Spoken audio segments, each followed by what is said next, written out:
For communal harmony ఆధ్వర్యంలో సమైక్యత శంఖారావం కార్యక్రమాన్ని నిర్వహిస్తున్నట్లు మాజీ మంత్రి వడ్డే శోభనాద్రీశ్వరరావు, సిపిఎం నేత సిహెచ్ బాబురావు తెలిపారు.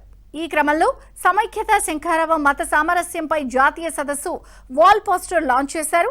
ఏప్రిల్ 13వ తేదీ ఉదయం 10 గంటలకు పివి సిద్ధార్థ కాలేజీలో మత సామరస్యం కాపాడుకుందాం అనే అంశంపై జాతీయ సదస్సు ఏర్పాటు చేస్తున్నామన్నారు.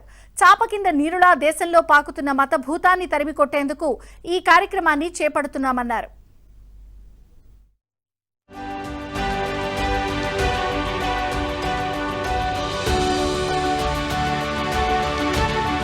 బాబురావు తెలిపారు.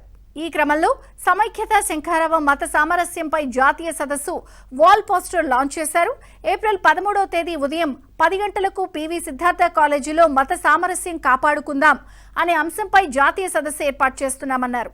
చాప కింద నీరులా దేశంలో పాకుతున్న మత భూతాన్ని తరిమి కొట్టేందుకు ఈ కార్యక్రమాన్ని చేపడుతున్నామన్నారు.